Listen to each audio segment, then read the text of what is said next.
বাঁধনহারা উচ্ছ্বাস এবং আগামী দিনে অনেক স্বপ্নকে নিয়ে এবারের মেলার শেষে আগামী বারের জন্য সেখানে অপেক্ষা করা। আমি আশা করব পিলাক মেলা 2025 সুন্দরভাবে অতিবাহিত হবে।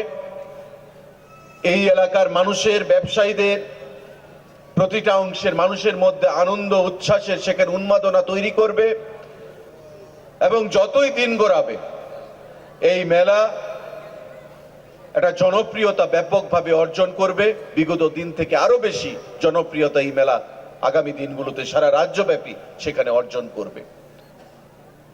আমি বক্তব্য দীর্ঘায়িত করব না, কারণ অনেকেই সাংস্কৃতিক অনুষ্ঠানের জন্য অপেক্ষা করছেন।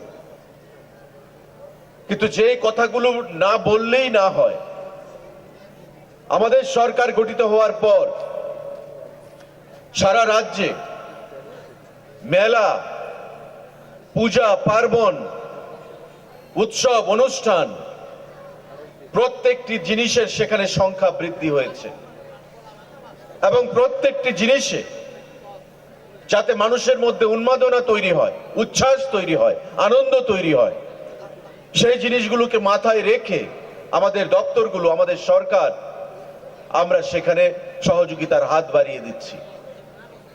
আগামী দিনে এই পিলাক, যা ইতিমধ্যে সারা রাজ্যে এবং সারা দেশের মধ্যে একটা উল্লেখযোগ্য প্রত্নতাত্ত্বিক নিদর্শন হিসেবে আত্মপ্রকাশ করেছে, যেটা আমরা দেখি নালন্দা, বুদ্ধগয়া, আমাদের ঊনকোটি, ঠিক তেমনি Pilak archaeological survey of India Bharat সরকারের অধীন রয়েছে এবং এটা ভারতবর্ষের মধ্যে, সারা রাজ্যের মধ্যে একটা উল্লেখযোগ্য প্রত্নতাত্ত্বিক নিদর্শন, পর্যটন ক্ষেত্র হিসাবে সেখানে আত্মপ্রকাশ করেছে।